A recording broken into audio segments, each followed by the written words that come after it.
Recently, I have been working on a lot of IMs in the $100 to 200 price range. There are a lot of diversity between them too.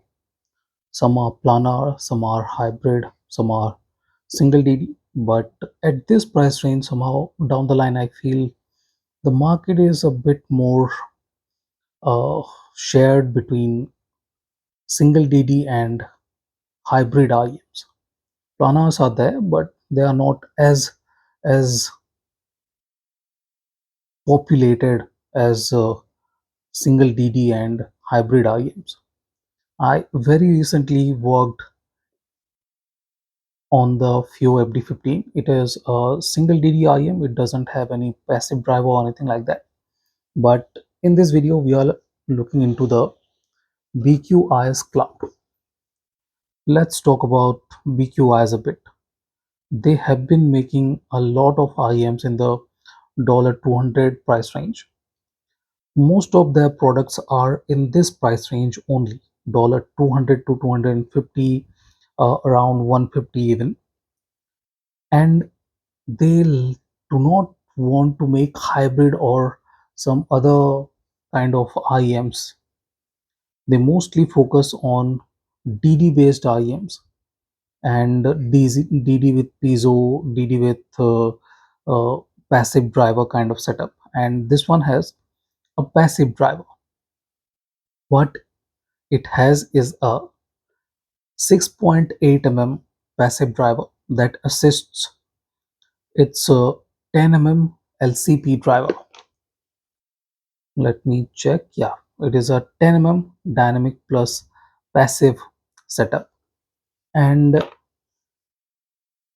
since BQEYZ has been making a lot of IMs in this price range and they have been working around these dynamic drivers, they know how to tune these IMs. I really like the Spring 2, and the autumn was fantastic too. Summer was not exactly a great IM, but autumn too was a very well tuned IM, known for their balance and slightly brighter signature. BQEYZ has been making a lot of IMs, as I have already mentioned. They know how to tune a DD based IM, and they have done exceptionally well with the cloud. This is not for the base seekers. Okay, those who want a lot of base will not be very happy with this IM, because this is not a basey IM. This is much more of a balanced, detailed and clarity oriented IM. If we look at the build quality, it is metal, and you guys can see this is not large either, so decent size, good fit. I didn't had any issues with the fit, and this cable is decent too. They have been making some modular cables, but this is not one of them. So yeah, the cable is not as premium as the winter or ultra, I think, or else this is a decent cable, no issues there at all. If we look at the nozzle, we do get a decently deep nozzle. Since the size is smaller, it is fairly good, no problem with that either.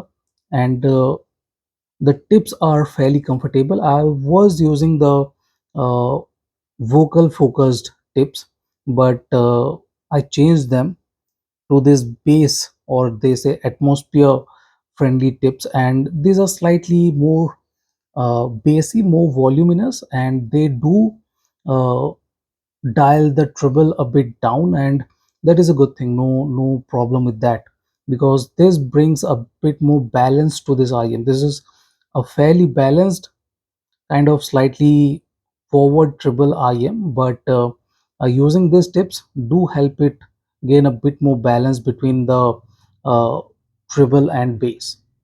If we start with the sound quality, as I have already mentioned, this is not a bassy IM. We get a fairly rumbly and fairly deep sub bass, but it is not very voluminous. Mid bass isn't big either. It is decent. I will not complain about the mid bass or anything like that, but it is not very voluminous or very punchy. The weight is shifted towards the sub bass. Okay, it moves decent amount of air. Air movement is not a problem, but do not expect plenty of weight behind the notes either. Okay, and the area of impact is fairly smaller. We get decent layered delivery, good amount of texture. It is not lacking texture, and dynamics are very good. Dynamic abilities of this IM is very good. No issues. I will place this over the FD15 when it comes to dynamic abilities. The dynamic quality of this IM is very good. If we talk about the mid range with the vocal tips, it kind of feels a bit V shaped, slightly W shaped even. But with this, I find it to be a bit more balanced. Okay, that extra bit of pop it was getting with the vocals is slightly more linear here. Okay, it sounds very good, no problem with that. Very good clarity. It still is not forward or anything like that. Do not expect this one to sound more forward with this tip or any tip even, I believe. So yeah, vocals are good, no problem with that. Fairly throaty, very good for female vocals, very good vocals on this one, female vocals. And the timbre and tonality are fairly natural. They are a bit on the crisp and slightly immediate side. The decay is slightly faster than we expect, but the good thing is that notes are grounded. The issue that I felt with the FD15 was they were crisp. Okay, this is crisp too, but FD15's notes are not well grounded. Okay, the formation from the base isn't as clear as the cloud. Cloud has a better formation of the notes and definition at the base. So that is where the cloud is the better IM. Okay, it has very good height, very good finishing definition, very good transparency at the finishing region, which the FD15 2 has. But this one is better at the base, and it is very good, very clean, very clear. There is literally no issues with clarity or anything like that. So that is where this IM is ahead of the few FD15. If we talk about the treble, that is where this IM clearly pulls ahead of the FD15, because FD15 kind of lacks that extra bit of uh, clarity in the upper treble region. Okay, it is good in the lower and mid treble region, but just like the mid range, the notes are not that well grounded. They are a bit on the floaty side. They have very good transparency, but this one has that transparency, that clarity, that sonics, that extra bit of air between them, and has a bit more solidarity with them. The notes are more solid, more uh, defined. They are well grounded, and that is the best thing about this. BQIs have tuned this dynamic driver to deliver very good performance across the spectrum. Fantastic air, very good contrast between back and foregrounds. I like the stage too. It's big. It is fairly big as the FD15, and FD15 has a big stage.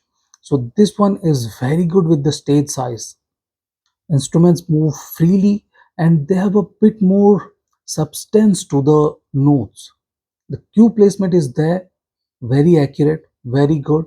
But when there is a bit of weight moving with the note, it kind of feels a bit more robust.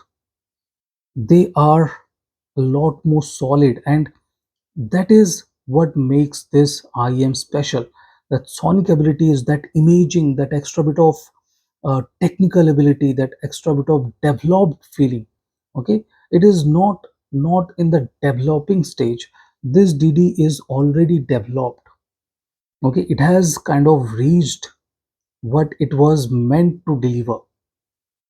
While the autumn I had was slightly lacking in the treble range, this one is not. Fantastic performance here. I like what they have done with this. And yes, this IEM is not getting a lot of attention from everyone, but it is a very solid, very capable single DD IEM. If you are looking for details, clarity, and transparency, if you like very good staging, very good imaging, very good clarity, this is one of the IEMs you can definitely consider. I am working with the Celeste Relentless 2, which has a very similar kind of signature but uses a lot more drivers. This one is 2 at this point of time, that one has 7 on each side. So I will definitely compare the Cloud with the Relentless, and we will see which one is able to deliver extra bit of details, extra bit of definition. If we talk about the Cloud, it delivers plenty of details. For a single DDIM, it does not lack with details or clarity or anything. Yet, it might not be the most detailed IM in this price, and we will see. Cloud and Relentless have exactly same price, 170. That one too is $170. So we will see how this one fares against the Relentless. So this is it. This is my review of the BQEYZ Cloud. Kind of an initial impression. I will definitely do a few comparison with other IEMs too, and we will see how this IEM fares against them. So thank you for watching, guys. Have a nice day. Enjoy.